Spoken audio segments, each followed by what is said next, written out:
do Jornal do Oeste, bom dia, hoje sexta-feira, 26 de julho, e o programa É Nosso Está no Ar, comigo Aline Oliveira, e hoje a gente recebe o escritor Ricardo Ripel.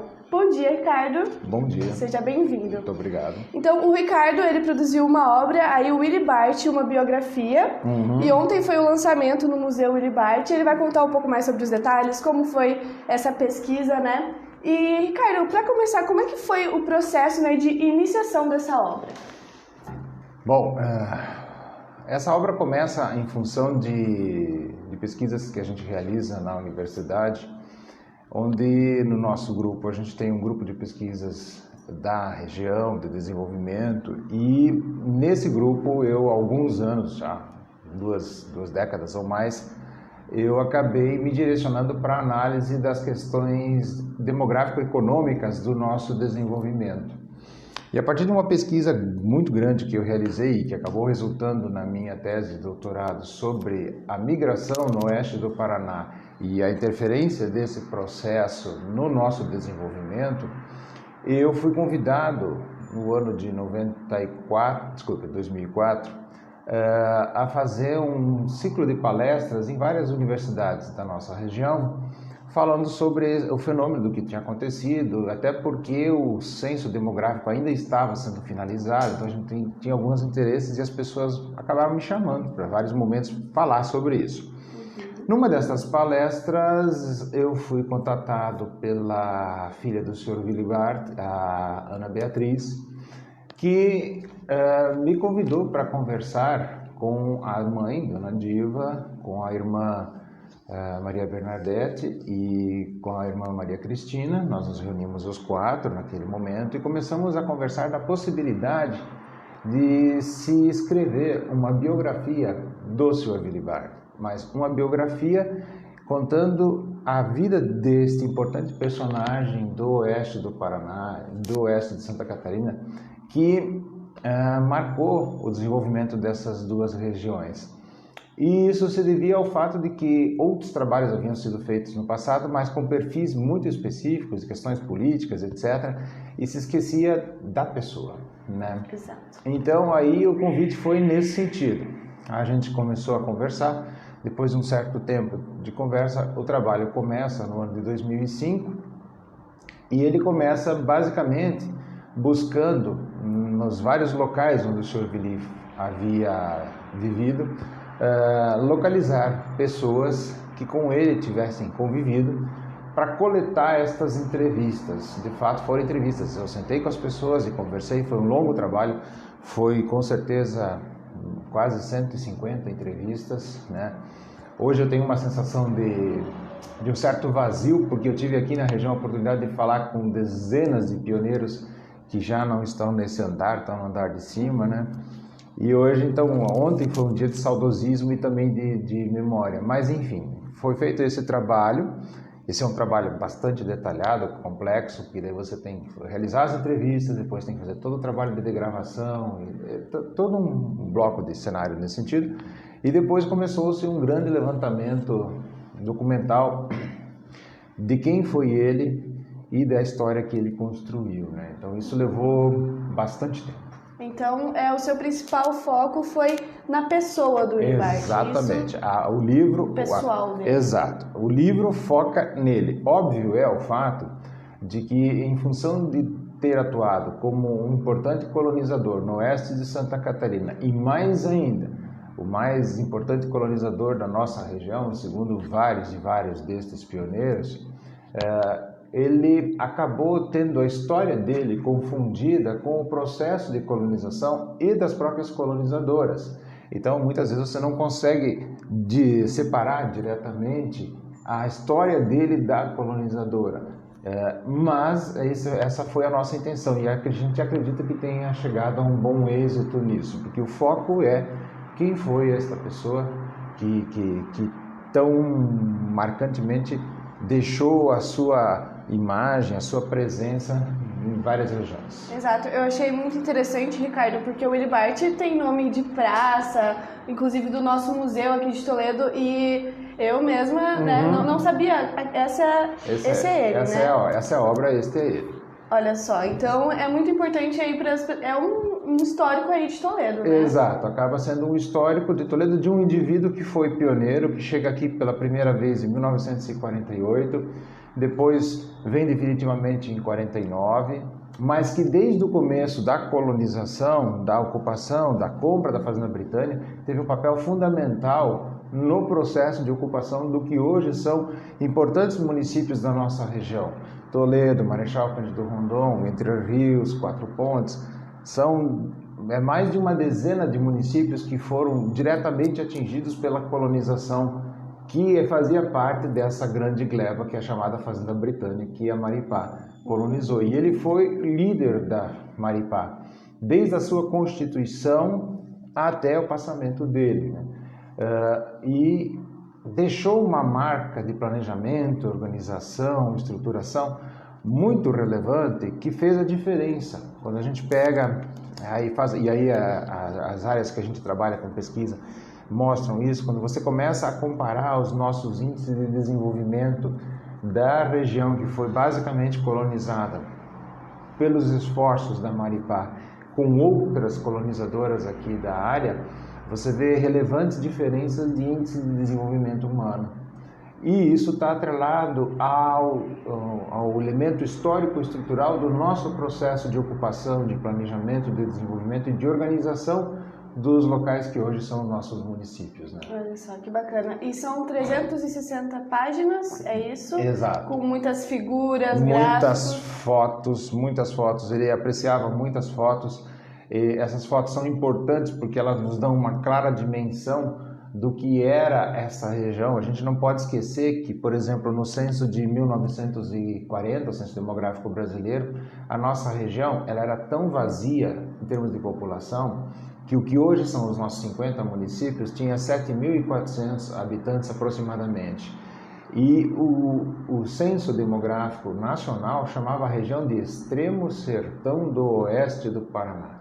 Então, quando esse povo veio para cá, enfrentando esse vazio, essa floresta, né, para desbravar, eles enfrentaram muita coisa.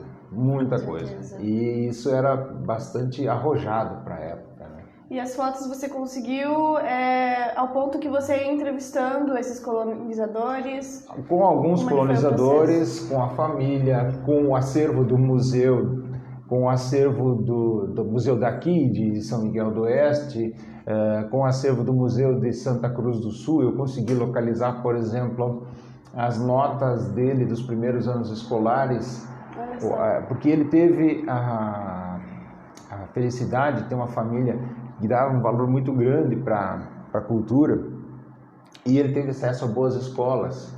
Naquela época era muito difícil, né? E ele teve acesso a boas escolas, tinha tios que eram professores, e esse cenário levou o pai dele e a mãe a colocá-lo em escolas estruturadas, e nessas escolas você tem uma tradição muito grande. O primeiro colégio onde ele estuda é o Colégio Alemão de Santa Cruz do Sul, no Rio Grande do Sul, que é chamado Deutsche Welle. Esse colégio, depois, durante a década de 1940, por conta da guerra, muda para Colégio Mauá, que é super tradicional. E depois ele vai para Porto Alegre, também, novamente estudando no Colégio Alemão, que hoje é o Colégio Farroupilha. Mas o Colégio de Santa Cruz do Sul é muito antigo, ele é centenário, muito antigo. E eles têm um museu na cidade. E no acervo do museu na cidade eu achei notas dele. Daí elas estão aqui reproduzidas, as imagens dessas notas e coisa e tal, com as dos colegas que compunham a turma dele. E embaixo a gente tem as legendas, quem é ele, porque às vezes você não consegue identificar pela letra que está posta ali, as notas de desempenho. Então, isso tudo foi muito interessante. Então, as fotos vêm desses acervos, as fotos vêm do acervo familiar, do acervo das pessoas que o conheciam e dos museus, né? Principalmente do nosso museu aqui. A equipe do museu aqui foi fantástica ao longo de todo esse trabalho, no nosso auxílio, da realização da obra, a disponibilização das informações, e isso concretizou-se nisto. E como ele gostava muito de fotos, então foram organizados vários blocos dentro da obra, com momentos das fotos de período a período para facilitar para o leitor. Você tem os capítulos que vão contando as passagens, etc. E depois você tem uma coletânea de fotos que dão uma noção do que é que a gente estava tentando mostrar e do que ele viveu. Ótimo. E Ricardo, foram mais de uma década de pesquisa. E quando você iniciou, como é que foi o seu pensamento? Vou pesquisar e quando eu achar que está completo, vou publicar? Ou você estipulou uma data de publicação? Não. Foi uma coisa assim, a intenção inicialmente era fazer a obra de uma maneira muito mais rápida do que ela acabou acontecendo. Mas, entretanto, episódios que cercaram a família, como passamentos, e a família desde sempre acompanhou a elaboração da obra, situações também de trabalho, de saúde, tudo isso acabou dificultando o desenrolar mais rápido do processo. Entretanto, esse foi um dos elementos, mas o elemento-chave foi sempre buscar juntar essas informações e construir de uma maneira, a obra de uma maneira que fosse acessível, agradável e que atendesse à intenção, ou seja, contar a vida dele, né? E nesse processo a família teve um papel fundamental porque o retratar dele é a intenção, né? De uma maneira a mais isenta possível, ou seja, quem foi ele de fato? Quais são os avanços que ele construiu? Tinha defeitos? Tinha. Quais eram? O que acontecia? Né? Então tem passagens muito interessantes do humor que ele tinha, da forma como ele agia. E ele, se você olhar para essa capa, olhando com detalhes, ele está em cima da esteira de um trator esteira, conversando com um grupo de pessoas. Aqui a foto só mostra ele, né? Uma perna da calça está por dentro da meia, a outra um pouquinho, por causa dos borrachudos aqui na nossa região. E ele está sorrindo, falando. Ele gostava muito dessa questão de uma maneira mais simples chegar às pessoas, né? E por essa simplicidade e por ter sido o chefe desse processo de colonização tão relevante de tantos municípios num período muito importante da nossa região, e apesar de ser essa pessoa, de ter esse cargo, ter essa incumbência e ser acessível, ele é uma pessoa que até hoje é muito recordada, né? E essas referências não estão apenas aqui. A gente tem referências dele em São Miguel do Oeste, Santa Catarina, uma das principais avenidas da cidade, se não a principal, se chama Avenida Willy Barth. Olha só. Aqui a gente tem um museu, a gente tem a praça, tem uma outra rua Willy Barth lá em cima, tem a medalha Willy Barth. Em Marechal Rondon você tem praça, vários e vários locais, exatamente por esse carisma que ele detinha. Ele era empresário, sim, ele era um colonizador, sim, mas ele era uma pessoa muito acessível.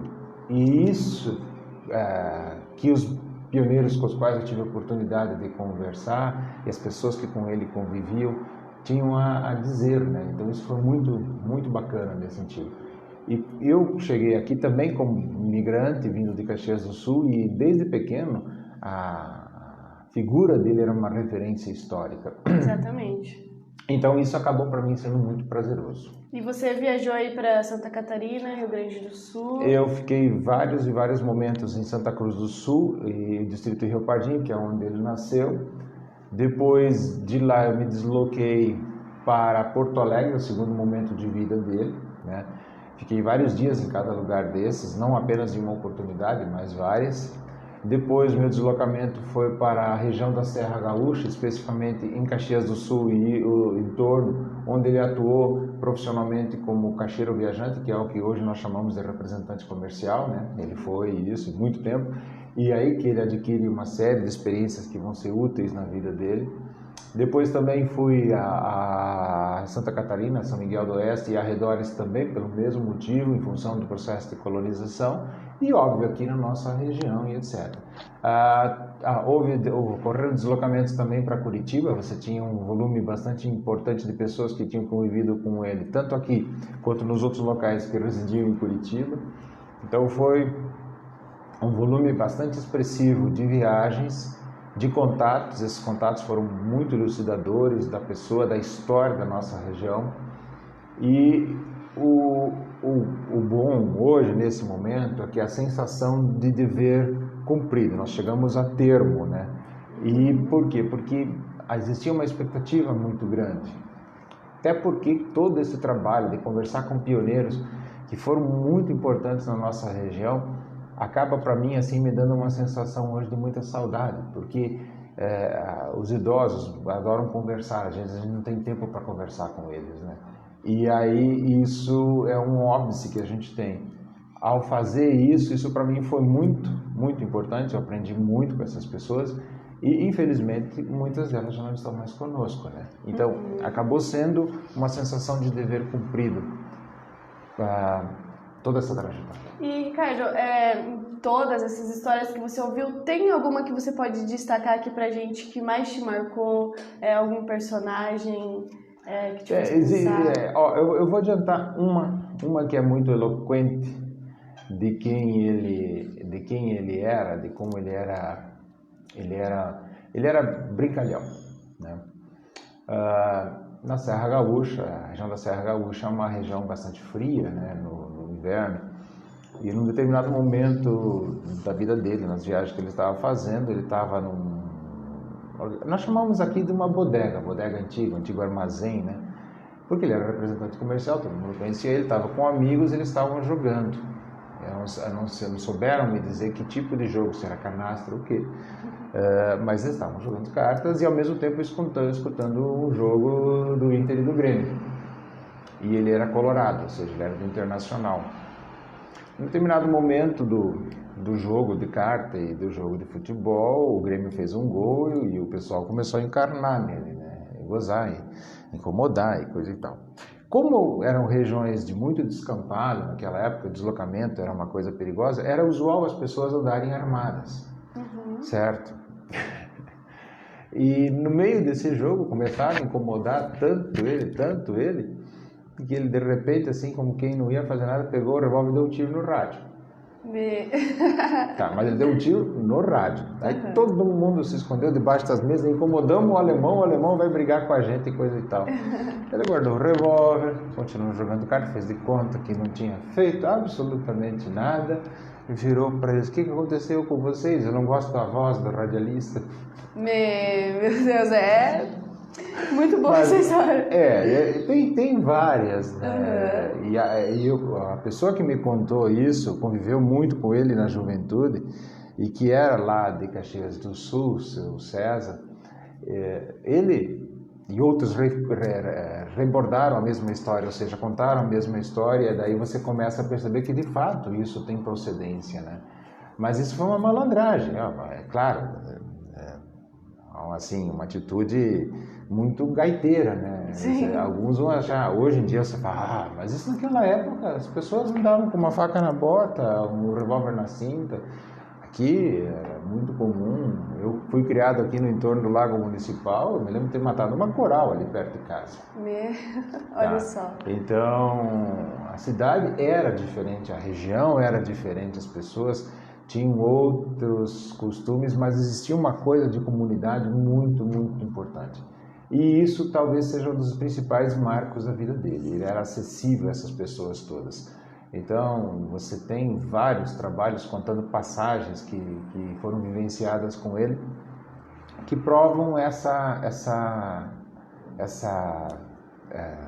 personalidade, né? Esse carisma que ele tinha. Bacana. E o visual também do livro ficou muito bom, né? Sim. Você teve ajuda, quem que diagramou, quem que pensou nessa... Esta capa frontal foi... eu costumo dizer que tem coisas que são inspiradoras. Numa tarde a gente estava conversando, a Vera, a Regina, a filha mais velha, e a Beth, e a gente pegou essa foto, eu fiz um experimento no Paint do Windows, básico, em cima dessa foto, fiz esse recorte, deu certo. Depois aí, óbvio, a gráfica fez toda a diagramação em CorelDRAW, etc. Mas essa foto que foi aquele dia. E aqui foi totalmente a gráfica fez uma montagem. Essa aqui é a antiga casa deles, perto da Igreja Evangélica do Sino, aqui no centro, certo? Essa casa eu tive a oportunidade, enquanto criança, conhecê-la, né? Aqui ele está na beira do lago, do que é o lago hoje, que é o rio do Paraná aqui embaixo. Então foi feita essa montagem, então essa diagramação final foi toda feita pela Gráfica Imagem aqui de Toledo, né? Eles fizeram a montagem, ficou muito bem feito, uma gráfica local, um trabalho de primeira, né?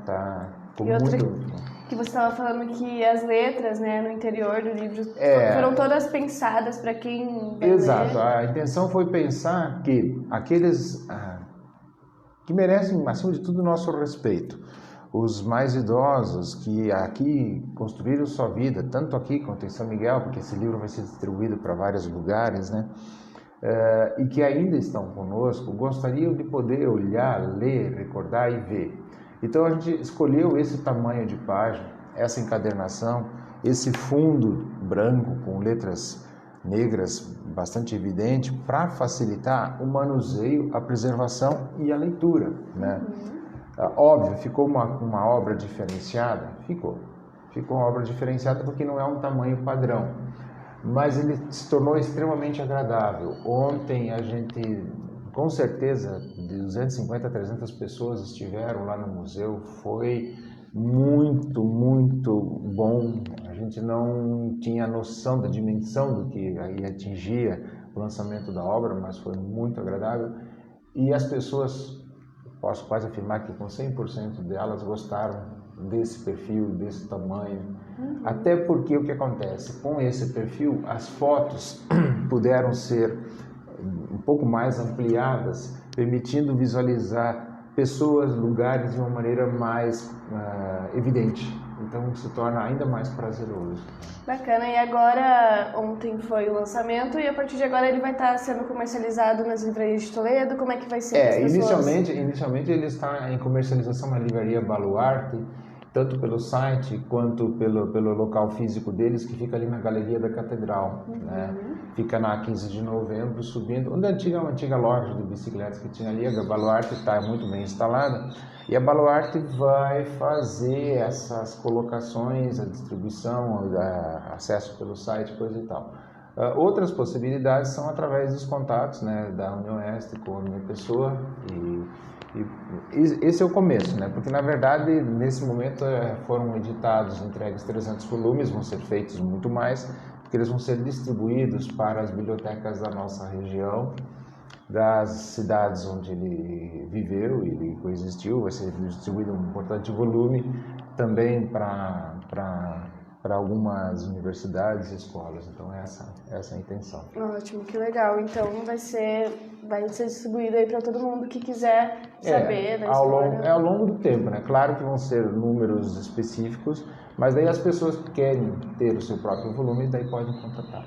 E agora, Ricardo, a sua história, né? A gente falou sobre todo o histórico aí do Ulibart, e você pode falar da sua formação? Com certeza. Eu sou nascido em Caxias do Sul também, por coincidência, né?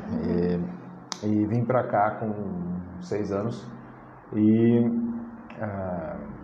me criei aqui. Estudei no Colégio La Salle, depois acabei cursando Economia aqui na Unioeste, fiz especialização em Teoria Econômica pela Universidade Federal do Paraná, depois fiz o mestrado em Desenvolvimento Econômico também pela Universidade Federal do Paraná. Fiz depois o doutorado em Demografia, exatamente estudando população, como eu disse, né? E depois o pós-doutorado também nisso, né? E eu estou há 34 anos na Unioeste, aqui no campus em Toledo. Só há um professor com mais tempo de serviço do que eu hoje.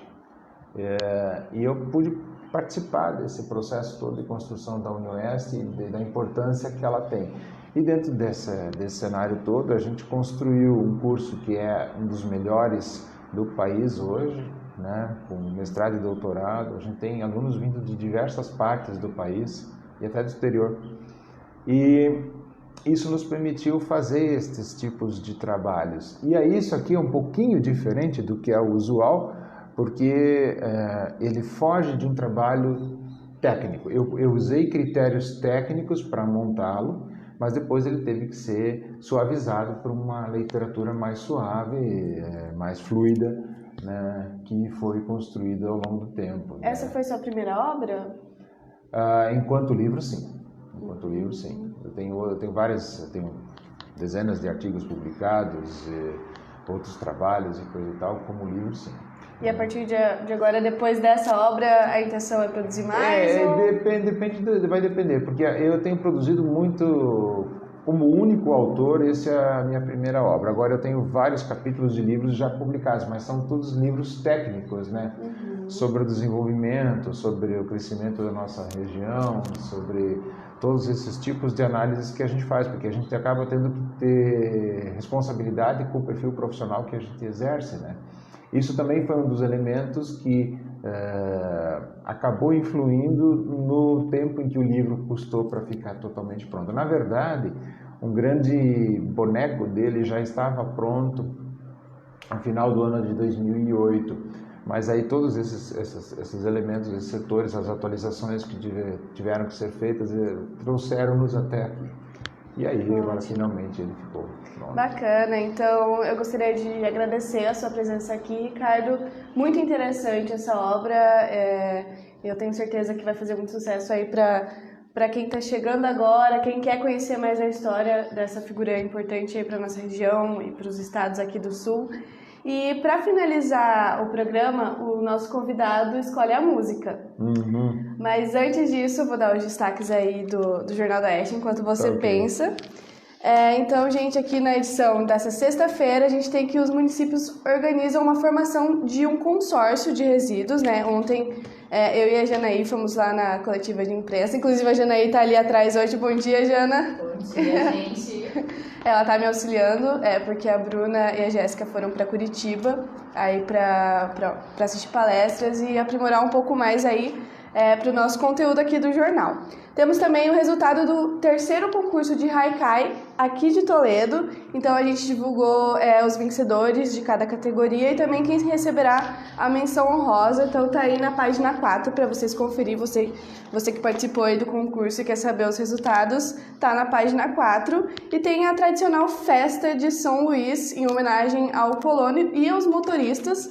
No dia 28, nesse domingo, com o Espeto Corrido, é uma tradicional festa aí muito bacana para reunir a comunidade. E hoje, dia 26 de julho, é dia dos avós, então a coluna aí do Márcio acontece, tá repleta de vovôs e vovós. Aqui tem eu, minha avó, feliz dia dos avós, vó. E tem a Laurinha ali, a filhinha da Jana também, e outros leitores que compartilharam as suas fotos. E também, como hoje é sexta-feira, eu vou dar a boa do fim de semana aí para quem quer aproveitar o fim de semana. Hoje à noite nós temos pop rock com a Vika, que ela já esteve aqui no programa. Ela vai tocar no Botequim da Esquina a partir das 10 horas. Eu com certeza estarei lá. E também, quem gosta de sertanejo, nós temos no Empório Santa Maria Lucas Moura e Cristiano. E amanhã, no Abbey Road, que é atrás do Empório, tem Led Zeppelin. Então aí para quem gosta mais de uma vibe mais rock and roll também, tem para todo mundo. E tem no Café Mambô, que é uma vibe mais funk. Amanhã a gente tem Carimba, que é top no Café Mambô, deve ser funk, eu não frequento muito.